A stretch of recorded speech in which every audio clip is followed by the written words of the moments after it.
በስመ አብ ወወልድ ወመንፈስ ቅዱስ አሐዱ አምላክ አሜን። ሰላም ንዓኹም ይኹን ክቡራትን ፍትዋትን ተኸታተልቲ ማሕበረ ሃመሮኖ ዩቲዩብ ቻነል ከመይ ኣለኹም? በብዘለኹም ሰላም ክትህሉ እንዳተመነና እነሆ እምበኣር ካብ ዝሓለፈ ዝቐፀለ ዛንታ ብረኽቲ ልብ ወለድ ሒዝናልኩም ቀሪብና ኣለና። እቲ ሰናይን ባዘብልን ሙሉእን ፈቃድ ኣምላኽ እንታይ ምዃኑ ምእንቲ ክትመርምሩስ ብምሕዳስ ሓሳባትኩም ተለወጡ እምበር ነዚ ዓለም እዚ ኣይትምሰልዋ። መልእኽቲ ናብ ሰብ ሮሜ ምዕራፍ 12 ፍቕዲ 2 18 ክፋል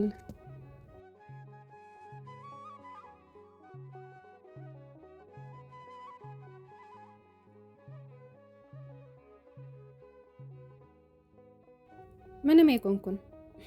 ዝፈልጦ ታሪክ ከም ዓብይ ሕሸት መፅን ነጊረናኒ እውይ ጓላት ግን ንምንታይ ኢና ሰሳትና ነቀናና ምለትኒ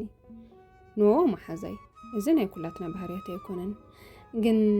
ኣነ ምስተፈለኹለን እቶም ወዳት ቆይሞምለን ዶ ይኾኑ እምበልክዎሞ እንታይ ከቆሙለን ንሳተላ ዘዛሓዝናዮም ወዳትና ኣና ጠሞቱ ብድሕሪ ኣለ ምዃን ኣውዮምና ኢለናኒ ምለትኒ ምክንያቱ መሓዙተይ ክልተ እየን እዘን ክልተ መሓዙተይ ሓደ ወቅቲ ሻሂ ክንሰቲ ክንንቀሳቀስ ለደገንዕና ኢለናኒ ምስአን ኣብ ዝወፃ ኩሉ እዩ ሰለስተ ወዳት ዝፀዋዓ ኣነ ምስ መሓዙተይ እኳ ሻሂ ክሰቲ ለተወፃኹ ንሰን ግን ንትምህርቲ ክሕግዘን ስለ ዝደለያ ተገዲፍናያስ ምስ ካልእ ክትመሓዘ እያ ኢለን የንዕና ኢለናኒ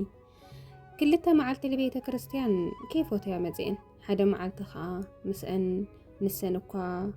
ወላ ከማይ ደቂ ስላሴ ተኾና ንዓይ ክብላ ስለ ዝኾና መፅአን ዝነበራ ለቤተ ክርስቲያን ምስአን ኣብ ዝኸድ ኩሉ ግዜ እዩ ዝረኸብናዮም ንመጀመርያ ግዜ እዩ እሶም ከዓ መሓዙት እዮም እሞ ፀውዖኦም ናብቲ እንዳሻሂ ኣነ ከይፈለጥኩ ንከይጥርጥርለ ናብ እንዳሻሂ እን ወሲደናኒ ንሰን ዘይልማደን ግን እቲ ሓደ ንዓይ ተባሂሉ ዝተመደበ እኳ ተኾነ ናይታ ሓንቲኣ እቲ ካልኣይ ከዓ كما زي تخونا هدوات إلو كم زي تزاربا مو تاي دخيلكيو إلن كم زي تزاربا نيذكر كما غيركي أخي خمزة خوين خينا تمودات تسحويهم كم زي لعنو مو حدا وقتي أنا خا سلا تمرتي كما يسحو كما يردو أنبي سلا ود كما يسحو فوتاتي باللي إلين بدحرقو خمزة أنا أمو كم زي يدلياني كم زي رح أكون تفلت يعني سا نسان كا زي تفلت مسيلون أكانينني نجيرنا እናም ክብር መሓዛ ስለዝተነኸያ ተናዲዳ እዛሆነ ኮይኑ እሞን ምንታይ ዴዳ አርሒ አየን ይሄው እኳ ትፈልጡ የታሪክ አካፍየን ነጊረና አኺ ተዘይሆን ምንታይ ዳ በይነይ መሪፀ ነይረ ስለዚህ ክትናደድ የብልኺ ስለናይን ክነውግዕ እኮ ስራሕና ገዲፍና በልማ ፀጉሪ ጎንጉንና ክንድቅስስ ውይ ረሲዕዮ ስምኻ መምህር ንማሕዛ ሓላ ኣፋልጥኒ ኢሉነሎ እምበልክዋሞ እውይ ኣትስኸኮ نبعلخ خشع فليت خيومي خي نعي تفالتني إلاتني آي دحانيوكو ما نلت بلايو كم دقيقة زي كونن بالكوا أي محزي أنا كنت غير مني نرأس خناي أريد زمن غير كنت حاسبي يايو قلاديت نسس ورد جيزيوا نسخجن كم جيزو بزي محساوكي نازي يكون فتناكي تأتوي إنا بلتني نمدك أسزو خنز أقرنا توقنا وينا حتى حلنا صلتنا أجرنا ندقسنا دحر ጊዜያትዩ መምህር ክፍሎም እንደዊሉ አልዓልክዎሞ ሄሎ በረኽቲ ከመይ ቀኒኺ እንበለኒ ፈተና ስለ ዝቐረበና ንኽነጽንዕ ካብ ዘይንደዋወል ዳርጋ ሰሙናት ሓሊፍና ኢና ዘለና ኣምላኽ መስገን ከመይ ቀኒኻ ጠፊየ ዶ በልክዎሞ ኖ ፀገም የብሉን ዘይ መጽናዕቲ እዩ ፈተና ከመይ ተቐረበለኽን ኢሉኒ ጽቡቕ ነቐረብለና ኢለዮ ራሄሊ ከኣመፅያ برختي سلك خما هبني نعدك دول بلتني سلك كم زوج له كيستوعلت بستجرمه ويكا سلك ما نوجدي كبكي بزبل ملك تجس أمت قوامه ويا ريتا بس من كتوقع له شيء شايدي بلتني بالكوا እንታይ ወስዳ ኣብረኽቲ ክትፈልጥየ ዘለኪ ዓርከይ ከም ሓውኪ ሓላፍነት ይውን ክሕግዘኪ ብደንቢ ስለ ዝሃበኒ ኣነ ከዓ ብጣዕሚ ስለ ዘኽብሮሞ ክዕንቁፎ ስለ ዘይደሊ እየ ዝመኽረክ እምበይ ንስኺ ዓባይ ኢኺ ዝጠቕመኪ ዝጎዳእኪ ጠንቂቅ ክትርድኢ ኢኺ ስለዚ ምእንቲ ርእስኺ ካብ ስሕተት መንገዲ ተቆጠብ እምበይ ኣነ ንኸይፈልጥ ኢልኪ ኣይትሕብእዮ በለኒ ብፀጥታ ክሰምዖ ስለ ዝፀናሕኹ መሓዛይ እንታይ ኩንኪ ትብለኒ ምንም ሕደግንማ ኣውጊዕ ክውድእ ኢለያ የቕሬታ መምህረይ ነጊረኩም ስለ ዘይፈልጥ እምበይ ሽሻይ ስሕተት መንገደይ ዘይኮነ መሓዛ እዩ ስለዚ ስቕበል ልበልኽዋ ከዓ ስለ ትርብሸንላ እምበይ ስለ ሽሻይ ንኸይትፈልጡ ኣይኮነን ኢለዮም ኣቱሞይ ትበለኒ ክንደይ ግዜ ኢለኪ ኢልኒ ምዃኑ ሓቂ እዩ ከም ሓውኪ ረኣይኒ ክብለኒ ኣነ ከዓ ከም መምህርነቱ ብማዕርጉ ብኽብረት ኣቱም ክብለይ ኣድክም ኣቢለየ እየ ምልመድ እኳ ይዓብኒ ደሓን ዝሮዝሮ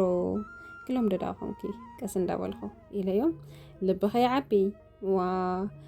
እስኪ ሎሚ ሰራኽብኒ ብኣካል እኳ ቀሲልና ንፋለጥ እቲ ብስልኪ ግን ክፋለጣ ትምክሕላ መሓዛኺ ከመይ እያ በለኒሞ ካብታ ክፋለጣ ሰራኽብኒ ክብለኒ ከሎ ላውንዲ ገይረ ስለ ዘስማዕክዋ ኖ በለትኒ ካልእ ግዜ ከራኽበካ እየ ሕዚ ስልከይ ንኽውድእ ገዲፋትኒ ወፂያ እያ ኢለዮ ዳሓን ግን ሕሸት ብንእሽተይ ከም ዝለምድ ትፈልጥ እየ ኸምሽ ኢልኒ እሰይ ምን ሓሺ ኢልኪ ኢላትኒ ብገጻ ያሬታ ግን ስለ ልዕብየትኒ እኮ እየ በቃ እንደማውቅዕዋ ኢለ እንኪ ኢለ ሃውክዋ እሞ ንሳ ተቐበለትኒ ሄሎ በለት ሰላምታ ተለዋዊጦም ኣነ ገዲፈያ ወፂየ ልደገ ድሕሪ ዝተወሰነ ደቃይቕ ተመሊሰ ናውጓዕ ትረኸብክዋ እዋ ኣንቲ በልክዋ እሞ እንካሓውኪ ኢላ ውህብ ኣበለትኒ ቻው ግድና ተዋሃህሉ ነይሮምስ ልክዕ ከምቲ ሽሻይ ምስ ረህዋ ሓፍተይ ከፋልጦም ከለኹ ብዙሕ ኣውጊዖም ደገ ደንጉየ መፅአ እንክ ስልኪ ከተረክብኒ መሓዛ ሽሻይ ኢላ ዝቐለደትለይ ትዝበለኒ ወላድ ኣብ ብዙሕ ምስ ረህዋየ ዘመሳሰል ነገር ይሃልዎን እምበይ እቲ ነገር ብጣዕሚ ስለ ዝተመሳሰለኒ ግን ብኸምስታ ተቐቢለ ሄሎ መምህር እዋ ወግዕ ዘይትፈቲ መሓዛይ እምበይ ወግዕ ልሚድኩምለይ በልክዎም ደስ ትብል መሓዛ ኣላትኪ ብሓደ ክረኽበክን ኢለያ ከዓ እሺ ኢላትነላ እምበለኒ ልክዕ ከምታ ምስ ዘይትፈልጠ ሰብ ወግዕ ዘይትፈቲ ሓፍተይ እምበይ ወረኛ ጌርካለይ ኢለ ቀሊደዮ ንሽሻይ ደስ ትብል ሓፍተላትኪ መርዓኣ ከዓ ዓዲማትነላ ዝበለኒ ዋ ራሄልን ረህዋን ድየን ተመሳሲለናን እኒኦዋስ መምህርን ሽሻይን እዮም ምዃኑ ኣዘራርቦኦም ሓደ እዩ ኢለ እዋ እማ ኣነ ከይፈለጥኩሲ ንኣፍቂድካያ ኢለዮ ድሓን ካብ ወጋጋዓ ከም ዝተረዳእኽዋ ንስኽ እያ ንስኽኣ ንሳ ኢልኒ ወላድ ኣኻባኻ ዘይፅበዮ ዘረባ ይኾነ እምበይ ምስኣ ስለ ዘመሳሰልካኒ ግን እንደስ ኢልኒ ምክንያቱ ንሳ ንዓየ ስለ ትፍለየኒ ኢለዮ እንታይ ከም ኩሉ ግዜ ንስኺ ኢኺ ካልእ ኣካል ከዓ ካልእ ዘይበልኩ ድዩ እምበለኒ ሓቂ እዩ ከምኡ ስለ ዝብለኒ ዝነበረ ኣነ ከምኡ ኢለዮ እወ ኢለዮ ድሓን ምሕዝነትክን ዝያዳ ስለ ዝኾነ ብጣዕሚ ስለ ዝተመሳሰልክናኒ ኢኩም ኢለ ብዝኾነ ሎሚ ዶ ክትመፃስ ወላስ ፅባሕ ንራኸብ መዓዝ ይሕሸክን በለኒ ንሕና ዳ ዘይ መፅናዕቲ ኢና እኒአና ሎሚ ይኹን ፅባሕ ይምችወና እዩ ምሳኻ ምርኻብ ለመፅናዕቲ እዩ ኣብዚ ምዃን ለመፅናዕቲ እዩ ኢለዮ በቃሞ ኣነ ክመፅእ ኢሉና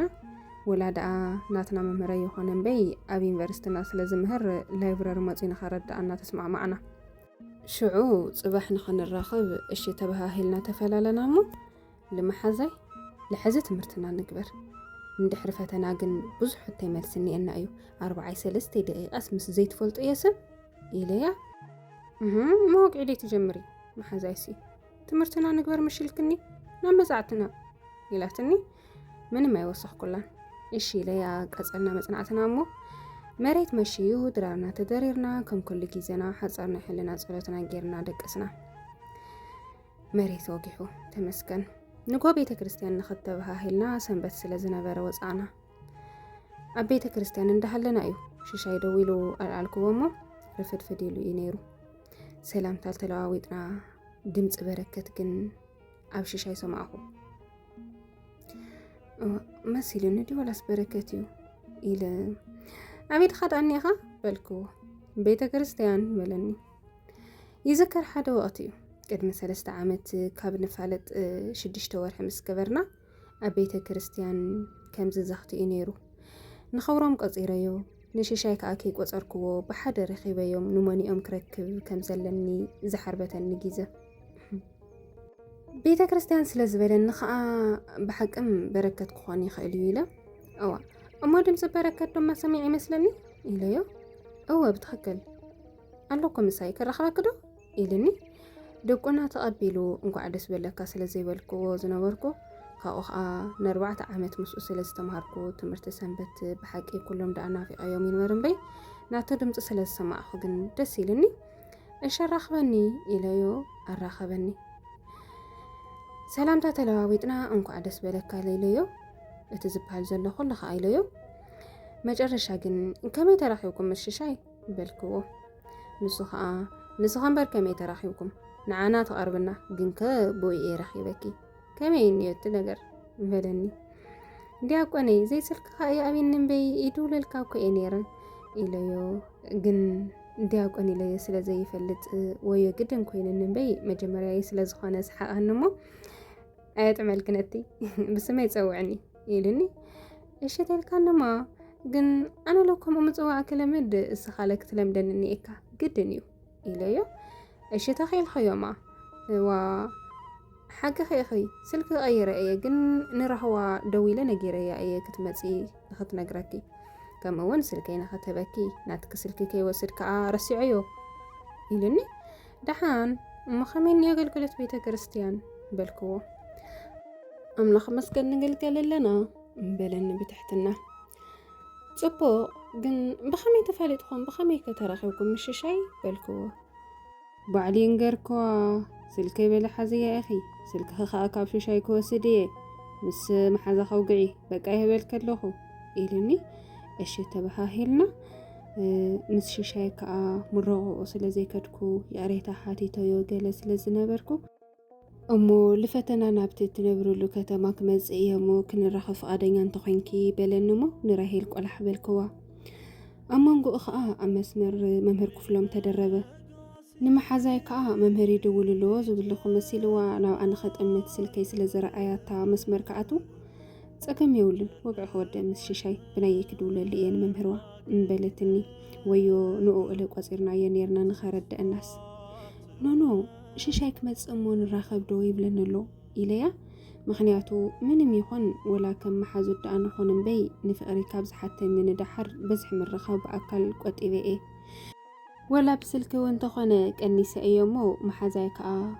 መሓዛይ ፈተና ቀሪቡና መጽናዕቲ እንድናል ዘለና ወይሌ ማንም ሰብ ኣይትረኽብን በለትኒ ለሽሻይ እንተተላዒሉ ልባ ዝጠፋ ዝነበረት ቆልዓ ስልከይ ጥጥጥ በለት እንተረኣኽዋ ሽሻ እዩ ወፂኡ ኡፍ ግልግል ወፂኡ ግን እንታይ ኮይኖም የመብቲ ከተማ ዘይፍትንዎም ብርሕቐት ተምህርኻስ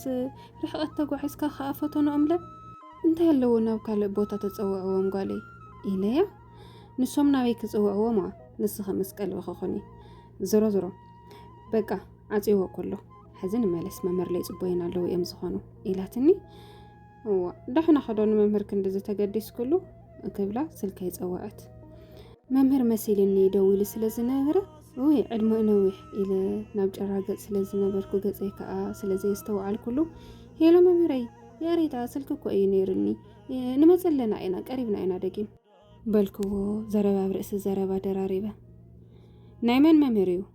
ሽሻይ ምስ መዓቢ ክኑከ ይዓፅዮ እዋ ናመን መምህር ይኽደኣ ክትደዋወሊ እሞ ከዓ ክትራኸቢ እዋ ብረኽቲ ኢሉኒ ፀገመኒ እቲ መምህርስ መብራህራህ ኩሉ እቲ ንራኸብ ዝበልክወኸ ተኽብሎ ኢለ ደው ምስ በልኩ ስልከይ ብኢደይ ስሕብ ኣቢላ ምን ምዃኑ ምስ ረኣየቶ ብስክፋት ኣፋ ብኢዳ ኸደነት መሓዛይ ኣነለ መሓዛይ እንትኒ እኮ ሕዚ ቤተ ክርስቲያን ነርና ንምለስ ስለ ዘለና ፀሓይ ንግሆ ከዓ ናብ ገጽና እያኒ እሞ የስተውዓል ኩሊ ምን ከም ዝኾነት ስልኪ ናትካ ምዃኑ እውን የረኣኽዎን ግን ምስ በረከት ብኸመይ ተፋሊጥኹም በልክዎ ነገራተይ ልምርስሳ ድሓን መንየ ይብለክን ንከይ ሓተክ ድዩ እዚ ኸልጥ ወይ ኢሉ ስለቲ ናተይ ናትክን ምርኻብ ግን ኣይመለስክለይን በለኒ እሞ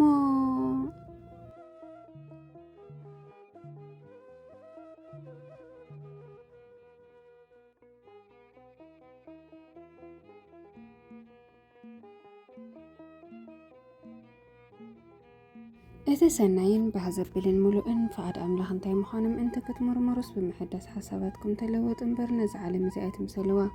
መልእኽትን ኣሰብሮሚ ምዕራፍ 12 ፍቕዲ 2 19 ክፋል ይቕጽል።